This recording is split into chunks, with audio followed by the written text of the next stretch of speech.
Oi, Natália, bom dia para você, bom dia para todos. O tema do Pode Perguntar de hoje é contribuição em atraso. Nós vamos conhecer o caso do Márcio Rogério. O Márcio tem 55 anos e tinha uma empresa que vendia carros. Nessa época, contribuiu por mais de 15 anos com a Previdência Social, mas parou quando terminou a sociedade. Eu parei de contribuir em 2004, nós desfizemos a sociedade, ok? A empresa ficou ativa, mas eu não era mais sócio. E eu fiquei sem contribuir por vários motivos, por não conseguir, algumas coisas assim. Agora ele é MEI e contribui normalmente, mas está com uma dúvida.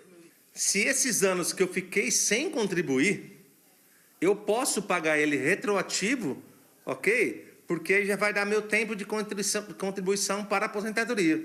Essa é a minha dúvida. Quem está com a gente hoje para responder a dúvida do Márcio é o doutor Fabrício Barcelos Vieira. Obrigado pela participação mais uma vez, doutor. O que é recomendado para o caso do Márcio? Bom dia. Bom dia, Danilo. Bom dia, Natália. Mais uma vez é um prazer estar com vocês. Olha, o caso do Márcio é um caso muito comum com muitas pessoas. E a notícia é boa. É possível, sim, que ele consiga, fazendo essas contribuições em atraso, porque a legislação permite que ele faça isso, e contar isso como tempo de contribuição. Mas vai um alerta. Qual é o alerta? A legislação exige que, para fazer contribuições em atraso, como autônomo, né, você tem que comprovar que exerceu alguma atividade remunerada neste período.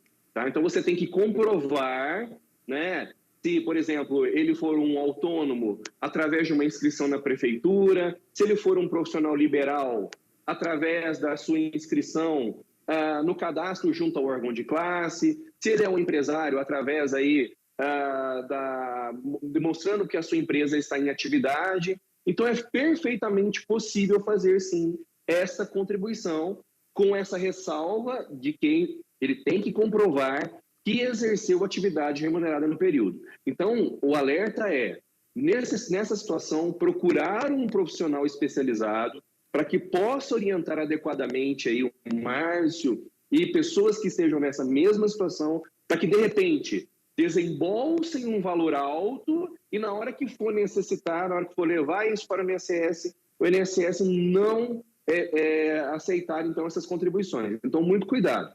E vai também uma observação, né? E qual é a observação? Para aquele profissional autônomo que presta serviço à pessoa jurídica, ele não tem necessidade de fazer essa contribuição. Por quê? De acordo com a legislação, aquele profissional autônomo que presta serviço à pessoa jurídica, a pessoa jurídica, na hora de fazer o pagamento, tem que fazer também a contribuição para o INSS. Então, por exemplo, se o Márcio é um pintor e fez o trabalho de pintura para uma empresa do comércio local, na hora que a empresa fizer o pagamento para ele, tem que fazer a contribuição para o INSS.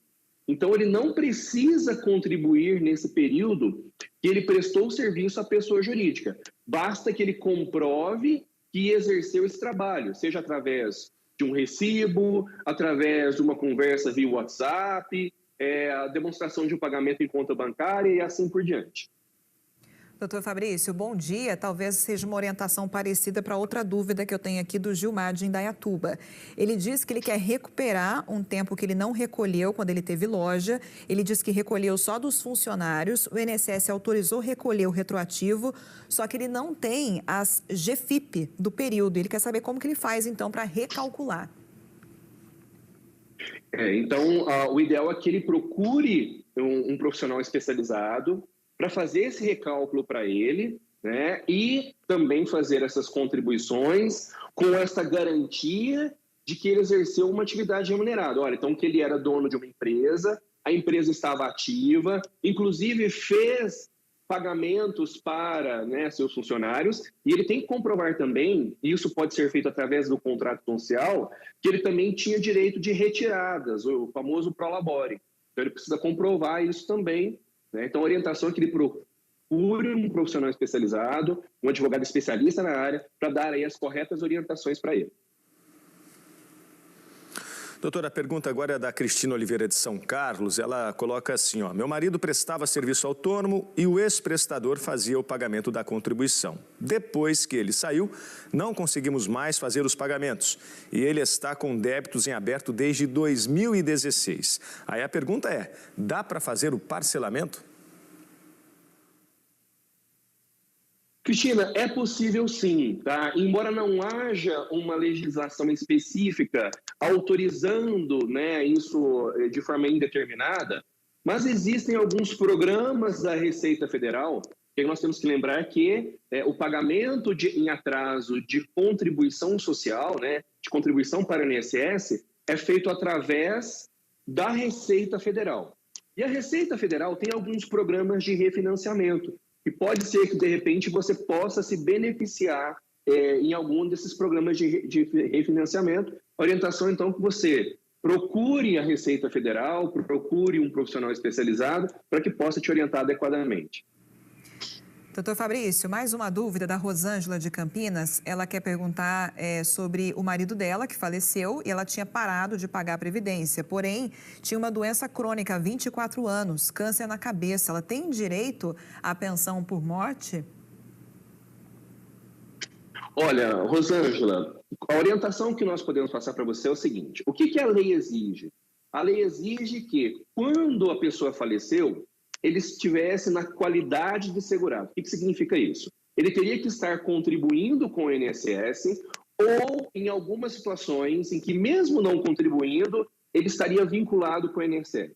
E pode ser que nessa situação, que ele estava muito doente, que ele já poderia estar afastado pelo INSS ou até aposentado por invalidez pelo INSS, e ele estaria, então, nessa chamada qualidade de segurado quando ele faleceu. Então, há possibilidade, sim, de você conseguir a pensão por morte. O ideal, mais uma vez, é que você procure um advogado especialista que vai fazer a análise do seu caso e, se couber, tomar as medidas necessárias. Pergunta que vem do Edmilson de Campinas. Sou crônico renal, recebi auxílio-doença, agora fui aposentado por invalidez. É normal, doutor, ter que devolver o que recebi no auxílio-doença a mais? Edmilson, não é comum, tá? Só é comum quando você recebe algo além ou de forma errônea, tá? Não é comum isso. Porém, nós tivemos um grande problema com relação ao novo cálculo da aposentadoria por invalidez após a reforma da Previdência. Ela é mais desfavorável do que o auxílio-doença. Olha que situação esdrúxula, né? Então, se você, na mesma situação, tem direito ao auxílio-doença ou aposentadoria por invalidez, se for concedido para você a aposentadoria por invalidez, o valor vai ser mais baixo do que o auxílio-doença. E se, porventura, né, você recebeu o auxílio-doença e depois a aposentadoria por invalidez, e essa aposentadoria por invalidez foi retroativa, provavelmente o cálculo dela foi desfavorável e talvez seja por isso que o INSS está descontando de você, viu, Edmilson? Mas há entendimentos jurisprudenciais, ou seja, há entendimentos da justiça que isso é de forma, isso é inconstitucional. Esse cálculo desfavorável é inconstitucional. Então, a orientação é procurar um advogado especialista, né, para te dar aí as corretas orientações. Doutor Fabrício Vieira, muito obrigado pelas suas informações. Eu volto com a Natália. Obrigada, Danilo, e também ao doutor Fabrício mais uma vez com a gente, tirando todas as dúvidas sobre Previdência Social.